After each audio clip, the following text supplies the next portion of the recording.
Salut à tous, j'espère que vous allez bien et bienvenue ici dans notre cours de physique niveau terminal. Donc, dans la vidéo précédente des cours de physique, je pense qu'on avait commencé le chapitre sur mouvement dans un champ de gravitation. Donc, je vais faire juste un petit rappel de ce qu'on a vu. On avait vu les trucs, les mouvements et des forces réciproques là. Donc, des points qui s'attirent. Donc, et ces forces-là, on avait appelé ça force de gravitation ou force d'interaction gravitationnelle. On avait parlé de champ de gravitation. Donc, s'il y a un point, ce point-là attire eh, les points qui sont proches de lui.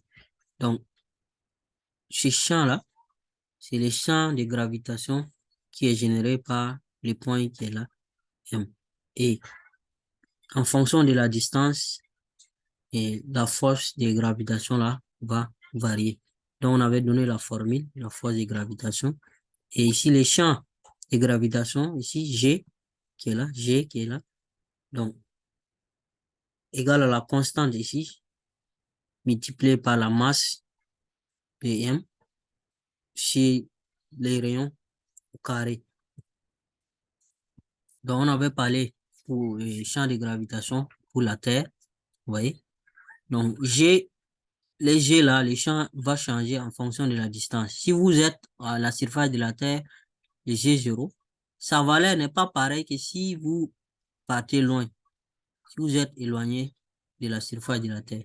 Donc, le G là varie en fonction de la distance jusqu'au centre de la Terre, en réalité.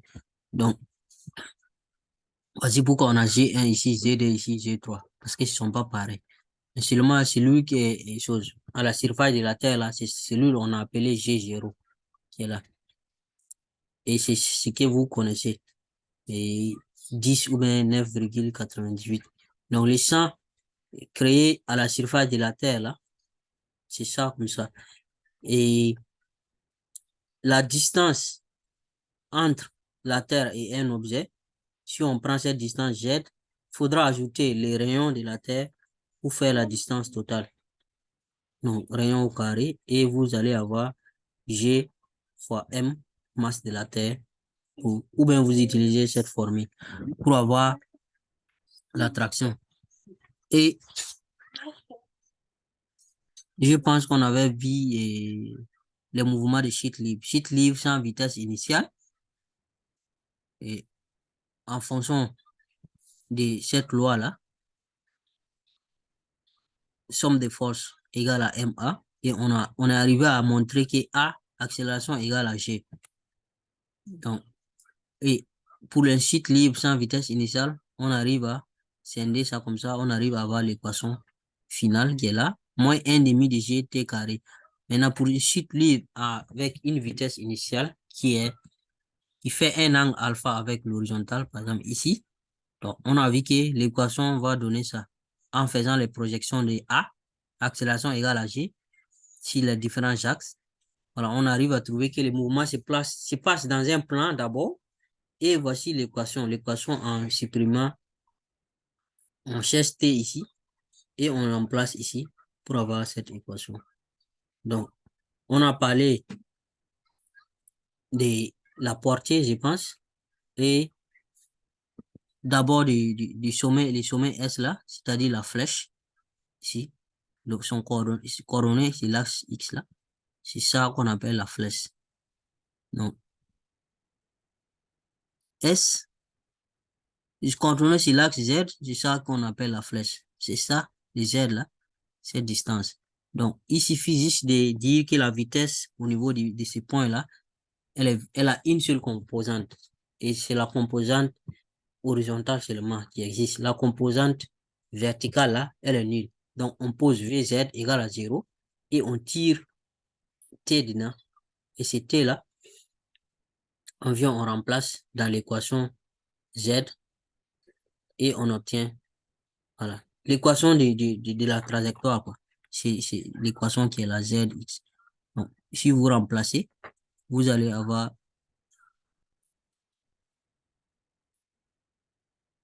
donc si on vous remplacez TS dans ZT, pas l'équation de la trajectoire, hein, pas ici, mais ça doit être là. ZT, si vous remplacez là, vous allez avoir votre flèche là. Et la portée, on avait vu la portée. La portée, c'est l'impact ici. Si on suppose que ça, c'est le sol, donc c'est l'impact ici. En tout cas, c'est là où ça coupe l'axe des abscisses. Donc, cette distance. Donc, on avait dit que cette distance P là, c'est 2 fois la distance, l'abscisse du sommet là, c'est-à-dire l'abscisse de la flèche qu'il faut utiliser. Mais ici, le secret ici, c'est de poser Z égale à 0. Parce que ici, l'abscisse c'est P, mais Z est 0. Donc, dedans, vous pouvez tirer les X qui correspondent. Et c'est ça qui sera la portée. Donc, on avait parlé de 2 possibilités d'avoir le même impact. Tir tendu, puis tir en cloche. Et la relation qui existe entre les deux, c'est ça. 90 moins l'autre pour avoir le deuxième angle.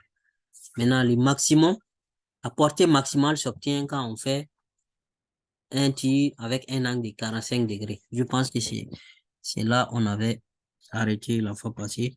Donc, on continue aujourd'hui avec mouvement des satellites et des planètes. Donc, un référentiel est un référent lié à un observateur mini et d'une horloge. On a besoin du temps. Le référentiel géocentrique est un référentiel dont l'origine est la Terre. On ne parle pas de référentiel galiléen ici.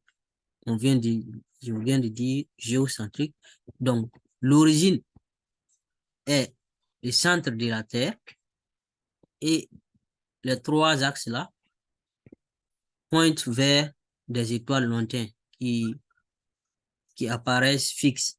Donc, c'est comme si l'origine de votre repère ici, c'est le centre de la Terre. Donc, on appelle le référentiel héliocentrique Kepler un référentiel ayant pour origine le centre du Soleil. En ce moment, ce n'est pas la Terre qui est le centre du Soleil et dont les axes pointent vers les étoiles éloignées. On appelle référentiel maintenant de Copernic un référentiel ayant pour origine le centre de masse des systèmes solaires. Les systèmes solaires, vous connaissez, et dont les axes pointent vers des étoiles. Donc, tout ça, c'est des différents types de référentiels qu'on utilise des mouvements des satellites et des planètes. Voilà. C'est le référentiel héliocentrique, c'est celui-là, et héliocentrique, celui de Kepler, là, du centre du Soleil, peut être considéré comme galiléen. Donc, avec une bonne précision. Les planètes tournent dans un plan passant par le centre du Soleil.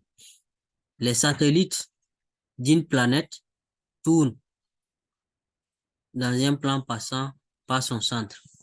Donc, si on prend les satellites autour de la Terre, les satellites là passent dans un plan. Quand vous prenez le globe, si vous prenez par exemple comme j'allais dire une pomme par exemple, et vous prenez une feuille, vous coupez la pomme là avec les plans là qui passent par le centre de la pomme, de la Terre. Donc, c'est ça le plan c'est de ça qu'on parle ici. Les plans passant par le centre. Voilà. Les satellites là, d'une planète, par exemple, si on prend la Lune c'est un satellite de la Terre. Donc, elle tourne dans un plan passant par le centre de la Terre. Donc, les satellites artificiels aussi qu'on utilise, c'est pareil aussi, on doit faire. Donc, ça, c'était juste des définitions pour les mouvements des satellites et des planètes. Donc, pour les mouvements des satellites et des planètes, ce sont ces genres de référentiels qu'on utilise. On utilise les référentiels terrestres.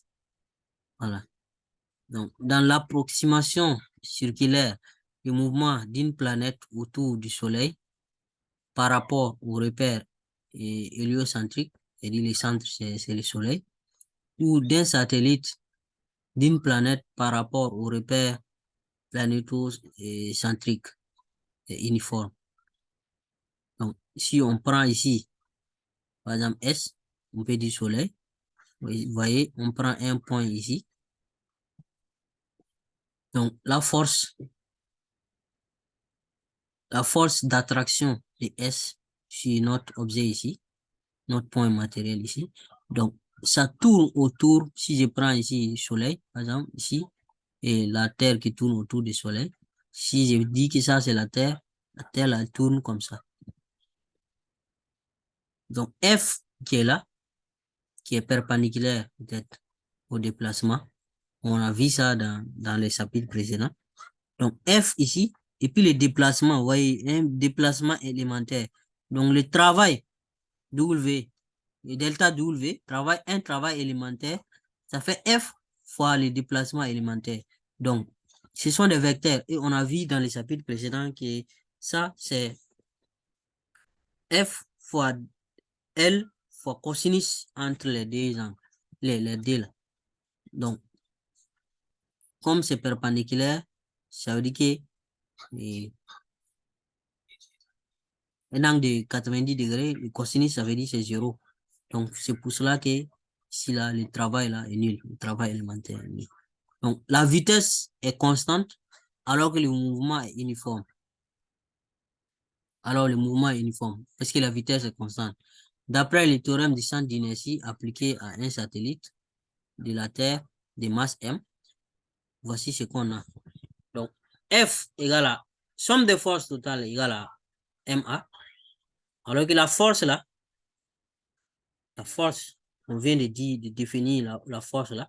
Donc, et je viens de faire, on a fait ça dans la vidéo précédente, mais je viens de faire un rappel.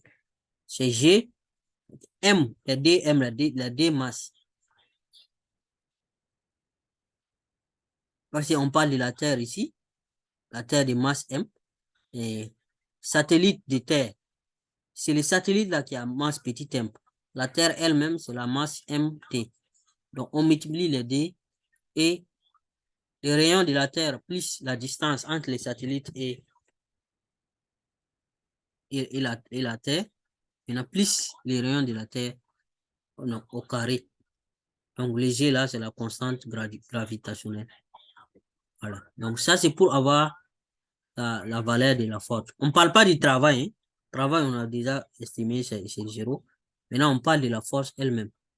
Donc, ça veut dire que si on simplifie les M ici par, et les M ici par, on aura A égale à ça. Donc, A égale à ce qui est là. On utilise le vecteur U là. Donc, c'est négatif. Vous voyez le vecteur unitaire opposé à la force là. Donc, sans les vecteurs maintenant, on aura A égale à G, la constante gravitationnelle, M, T sur RT plus Z, le tout au carré. Ok? Donc, ici,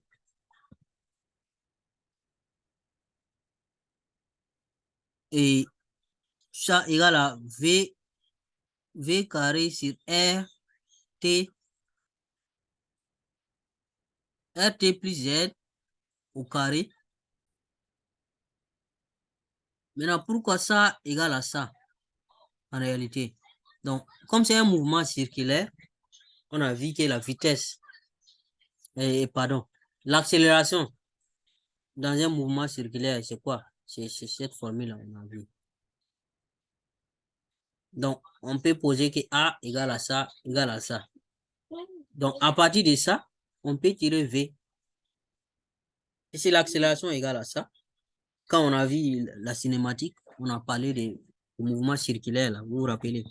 Donc, dedans, on peut avoir cette formule-là. Et on peut tirer donc, on peut tirer,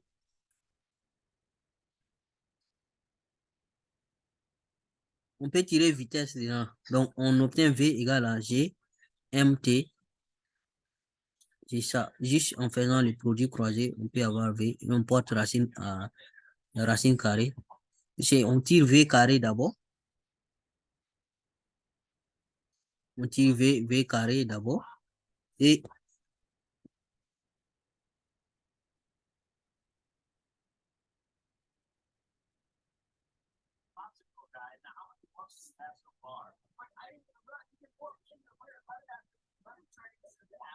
en tirant V carré, on peut avoir racine, on peut mettre racine pour avoir après, comment j'ai dit,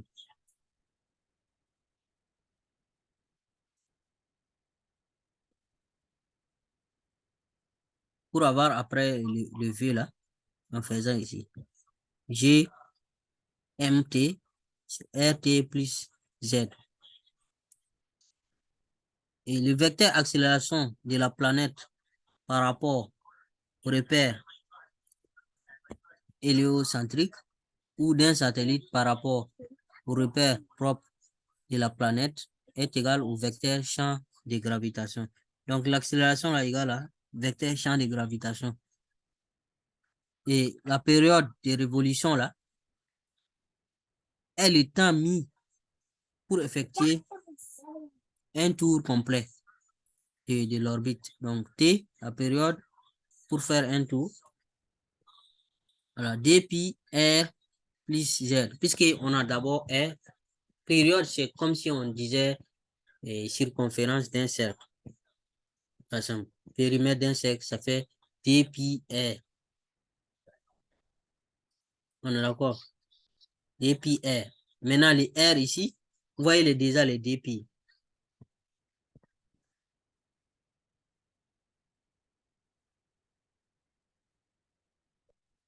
Maintenant, les R, les rayons, plus maintenant,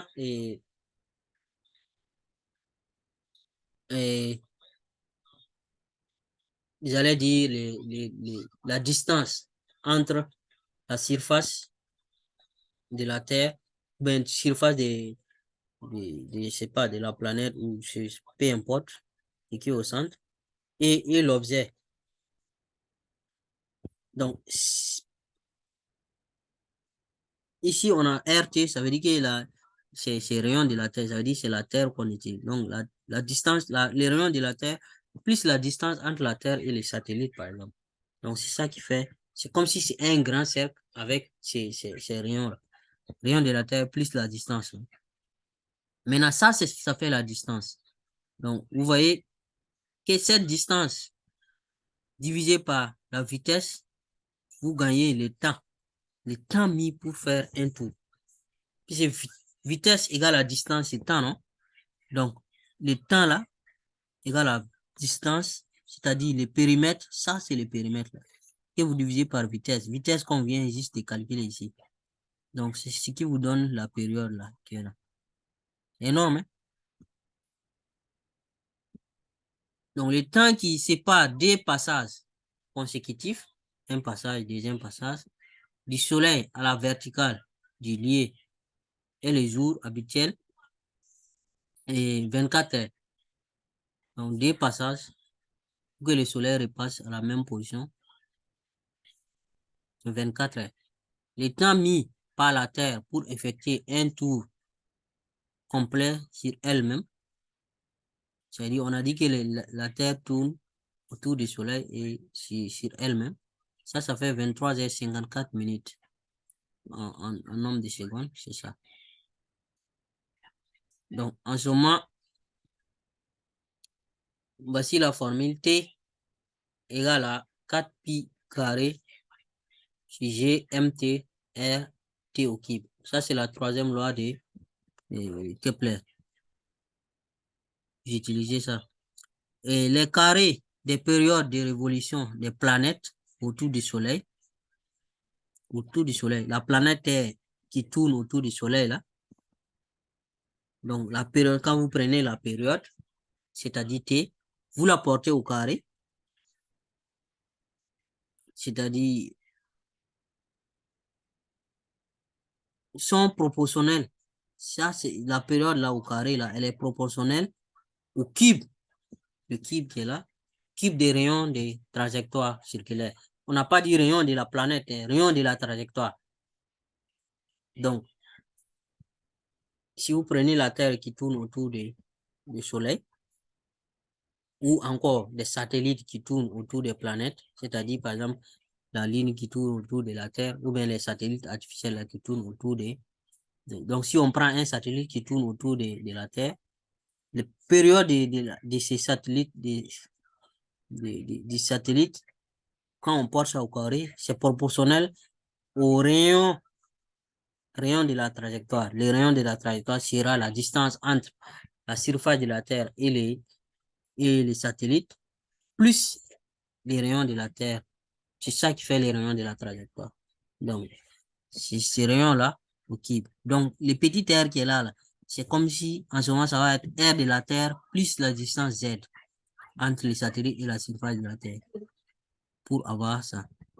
Donc, Kepler qui a fait cette loi-là, on dit troisième loi de Kepler. Voilà la dernière partie. Ça, c'est pour la terminale C uniquement. Donc, soit on prend un solide Z. Si on prend un solide Z de masse M qui glisse sans frottement sur un plan incliné d'angle alpha. Donc, si on prend, par exemple, si vous prenez votre feuille, ou bien une feuille, vous pliez en deux, ou bien votre cahier, si vous ouvrez comme ça, donc vous voyez, c'est ça qui est là. Et vous prenez cet axe-là. Vous voyez, c'est tout droit. Ça part pas, c'est pas incliné comme ça, ni comme ça. Donc, c'est ça, on appelle la ligne de plus grande pente. Donc, l'objet qui glisse au long de cette pente. Voilà. C'est ce mouvement-là qu'on étudie. Donc, d'après le théorème des centres d'inertie, on a somme des forces extérieures égale à MA. Donc, un objet qui circule comme ça sera soumis à la réaction du support et au poids.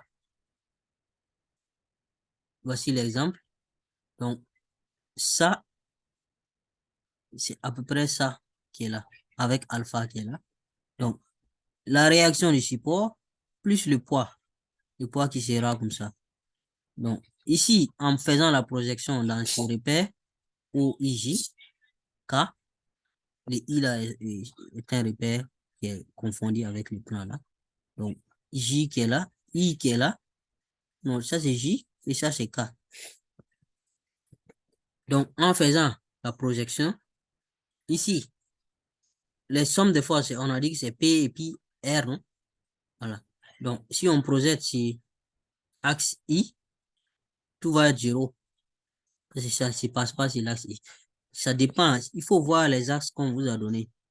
On pouvait faire I ici, et puis J ici, et puis K ici. Donc, ça dépend. Il faut voir ici, quand on projette sur I, comme I là est confondu avec les plans, et le mouvement se passe sur les plans, ça veut dire que ça ne se passe pas sur l'axe I. Donc, c'est 0. On n'aura pas de choses. Grand chose ici. Donc, ici, on est en train de projeter, hein. Et maintenant, sur l'axe Y, sur l'axe J, c'est-à-dire ici, qu'est-ce qu'on aura? Le R là va donner comme 0. Je dis le R va donner 0. Et sur l'axe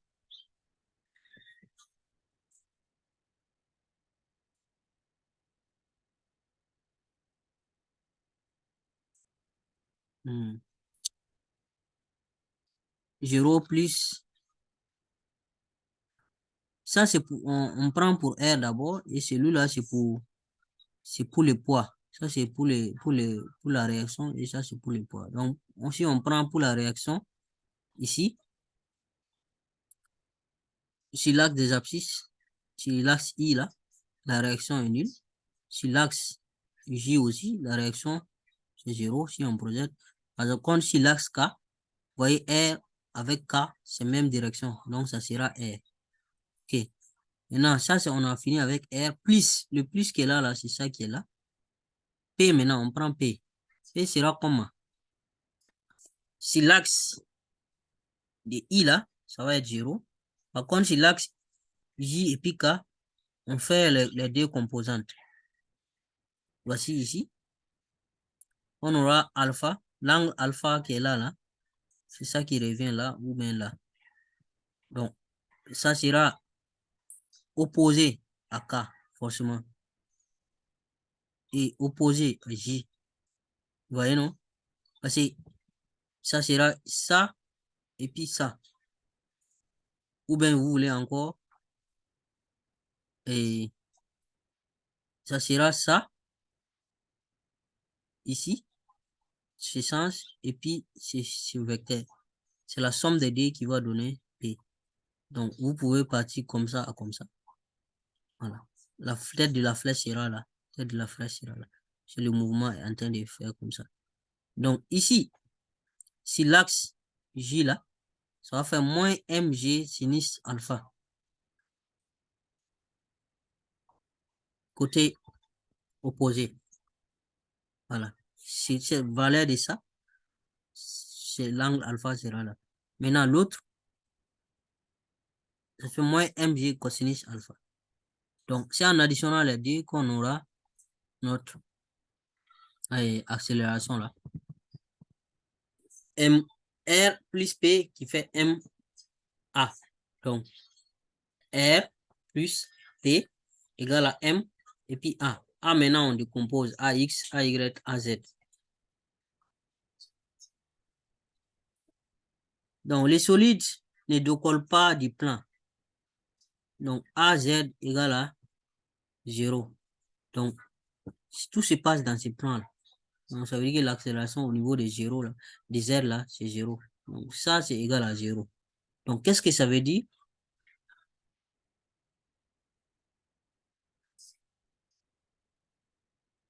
Donc, on peut dire AX égale à 0.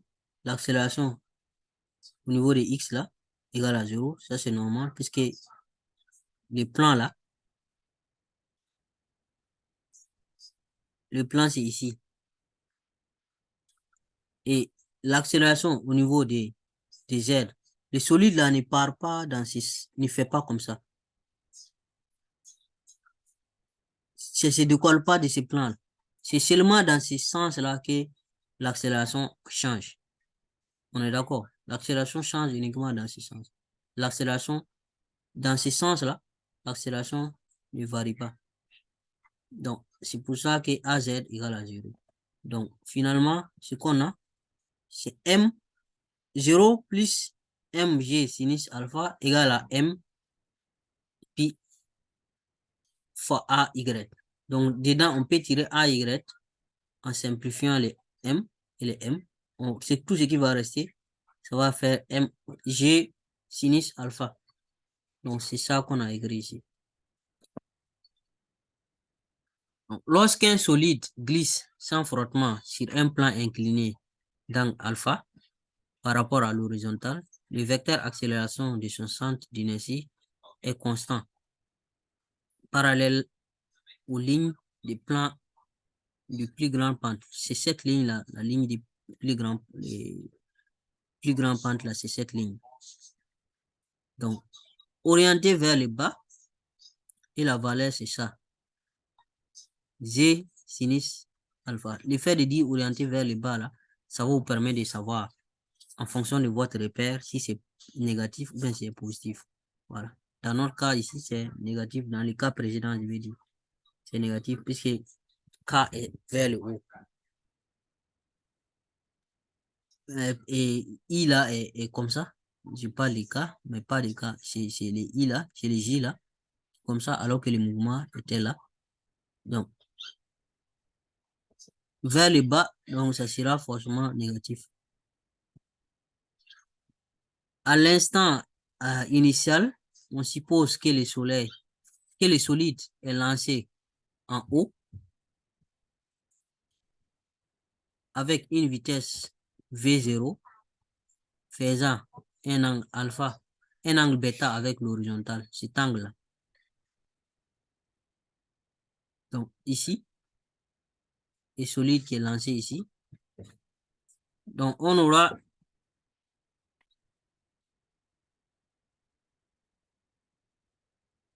on avait déjà l'accélération qui est déjà là. Donc ici, là, c'est la même chose que dans le cas des mouvements avec vitesse initiale là.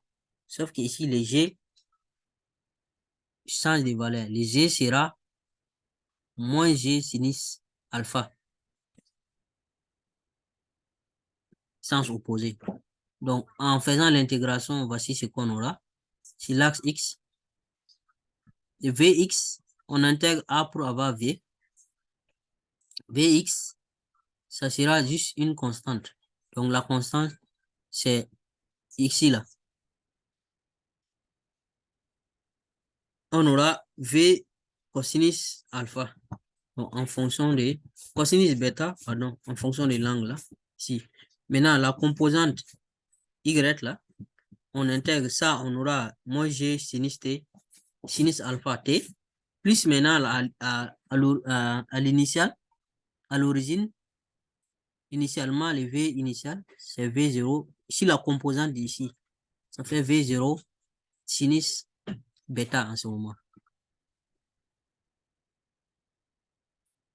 Maintenant, si l'axe Z, c'est 0, le mouvement ne se passe pas sur l'axe Z là. Donc ici, c'est I et puis J seulement, X et puis Y. Donc I là, vitesse initiale, ça fait V0 cosinus bêta. Si J là, V0 sinus bêta. Maintenant, en faisant l'intégration encore, on aura la position maintenant, vecteur position. L'axe X, comme ici, l'origine du repère consiste avec l'origine du mouvement aussi. Donc, x0 égale à 0. Voilà pourquoi il n'y a rien derrière ici. Et le xt, x et le y0 aussi égale à 0. Voilà pourquoi il n'y a rien ici. Donc, on a juste fait l'intégration ici. Les constantes là sont 0. On ajoute t ici et t carré 1 demi. Et puis ici, on ajoute t tout simplement. Constante c'est 0. Donc, c'est ça, en utilisant ça, on aura l'équation de la trajectoire là. Même principe. On tire t ici. Et on vient, on remplace ici. On aura les y comme ça. Donc, la trajectoire est une portion de parabole contenue dans les plans inclinés. Vous voyez les plans là? Voilà. Donc, c'est comme si vous dessinez sur une feuille qui est là. La trajectoire là sera là. L'équation est similaire à celle du chute libre dans les plans verticaux avec vitesse initiale. Donc, c'est ce que je disais. À la différence ici, l'accélération, au lieu que ce soit G là, c'est G sinus alpha. Et composante active de G sur les plans inclinés. Donc, c'est la seule composante. Ceci est valable pour les autres résultats établis lors des mouvements dans les plans verticaux. Donc, vous pouvez avoir aussi ici la portée ou bien la flèche, mais c'est que vous allez traîner toujours ça avec vous. C'est un exercice d'application. On dit lors d'un match de football, un joueur frappe dans une balle qui est posée au sol. Celui-ci part avec une vitesse V0 égale à 30 mètres par seconde, faisant un angle alpha avec l'horizontale. Avec l'horizontale, G égale à 10 mètres seconde moins D. On néglige l'action de l'air, le frottement de l'air, l'action négligeable. L'origine des dates coïncide avec le lancement du ballon. Donc, on demande en petit 1 d'établir l'équation de la trajectoire et la deuxième question. Et on dit le joueur de l'équipe adverse intercepte le ballon arrivé au sol. À quelle distance X du point de départ là, la balle va-t-il se placer? Là, on vous demande juste la portée. Donc, voici une illustration. Donc, on a X, on a Z. Donc, si Y, si K là, il n'y a rien qui se passe là-bas. Il faut toujours savoir les repères ici. Donc, en fonction de ce que vous allez faire comme repère, donc ça va jouer. Donc ici, vous avez décidé, si vous faites ça, vous avez décidé que les mouvements se placent dans les plans OX, OY. Donc vous faites à l'initiale V0 est là, alpha est là, G est là. Donc vous voyez que c'est opposé, Z ici est opposé à G. Donc, on fait le bilan de force. Le système d'abord, c'est notre ballon de masse M. Référentiel terrestre supposé au Galilée. Bilan de force. La seule force qui agit, c'est P. C'est le poids du ballon. Donc, on fait le théorème là. Somme de forces extérieures égale à MA. Avec ça, on va montrer que A égale à G. Et on passe par intégration. Donc, les AX, les AX égale à 0, AY égale à 0. Et AZ, c'est ça qui fait moins G, qui est opposé. Donc, par intégration encore, je pense qu'on avait déjà fait tout ça. Vx, on intègre, ça sera la vitesse initiale.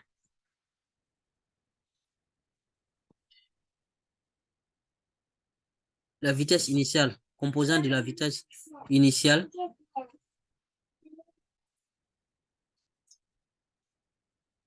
Composant de la vitesse initiale si l'axe des abscisses là, donc ça va faire V0 cosinus alpha. Si l'axe Y, on a en fonction de la définition ici de notre système de plan, si l'axe Y c'est 0. Maintenant, si l'axe Z, ça fait V0 sinus alpha. Donc, ça dépend vraiment des axes. Si vous avez mis Y ici, en ce moment, c'est sur Z là, vous allez avoir 0.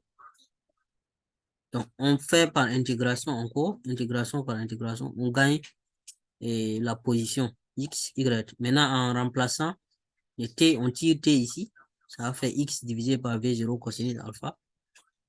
Et on remplace par ici pour avoir l'équation de la trajectoire. Et si vous calculez tout ça, 10, G c'est 10, V0 c'est 10 aussi. V0 c'est 30. Vous remplacez 30 mètres par seconde. Cosinus alpha, alpha qui est 30 degrés. Donc, vous calculez tout, vous allez avoir ça. X tangente de alpha, tangente de 30, c'est ça qui est 0,58 là. OK? Donc, deuxième question, on demande, c'est la portée qu'on demande.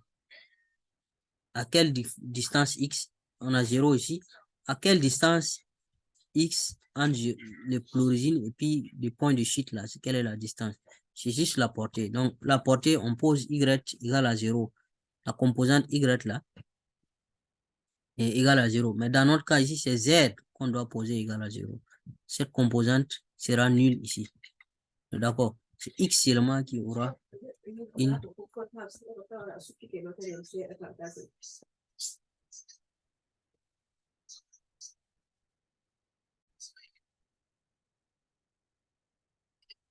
Donc, les X,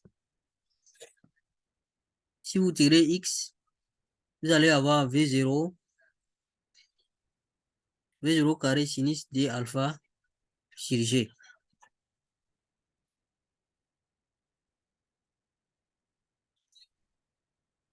Il faut, comment je vais dire? Il faut poser que Z là, Z égale à 0. Et vous allez tirer votre X.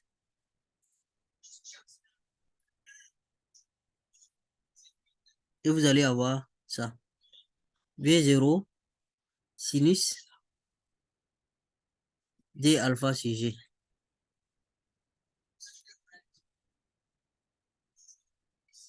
Et donc, en remplaçant par les valeurs, voici ce qu'on obtient.